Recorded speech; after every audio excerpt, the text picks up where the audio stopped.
আসসালামু আলাইকুম, সবাই কেমন আছেন? আজকে আমি নতুন একটা ভিডিও নিয়ে আসলাম। আজকের ভিডিওটা হলো আমি মেয়োনিজ বানাবো একদম ঘরোয়া পদ্ধতিতে।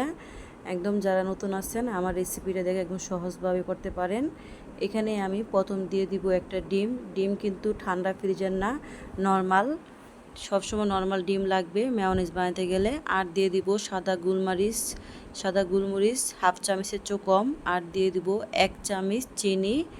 আর দিয়ে দিব আমি 1 চিমটি লবণ, জাস্ট খালি হালকা। আর দিয়ে দিব আমি 1 চামচ ভিনেগার কি সিরকা যেটাই বলেন। আর দিয়ে দিব 1 চামচ লেবুর রস। সব কিছু কিন্তু মাপটা একদম ঠিক মতো দিতে হইব। এখানে নিয়ে নিছি আমি 1 কাপ তেল। তেলটাকে আমি 2-3 বার কি 5 বার দিব যতক্ষণ লাগে। এখন দিয়ে দিছি ব্লান্ডারে। আমি 1 সেকেন্ডের মতো ব্লান্ডার করে নিব। 1 সেকেন্ড হয়ে গেছে।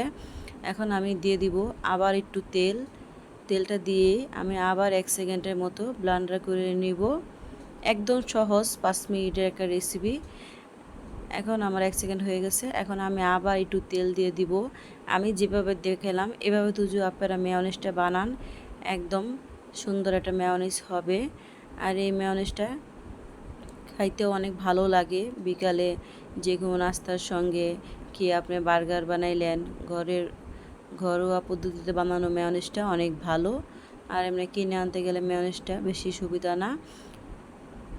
এখন এভাবে করে আমি 4 বার করে নিব। এখন আমার আবার 1 সেকেন্ড হয়ে গেছে। এখন আমি ওরকম করে নিব। আমার মেয়োনিজটা হয়ে গেছে দেখেন। এখন আমি মেয়োনিজটাকে নামিয়ে নিব। আমার মেয়োনিজের রেসিপিটা কেমন হয়েছে আমাকে জানাবেন, কোনো ভুল হলো জানাবেন। মেয়োনিজটা হয়ে গেছে দেখেন, একদম ঘন।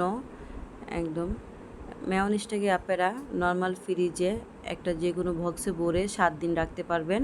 যেহেতু কাঁচা ডিম 7 দিনের বেশি রাখা দরকার নাই। আসসালামু আলাইকুম, আল্লাহ হাফিজ।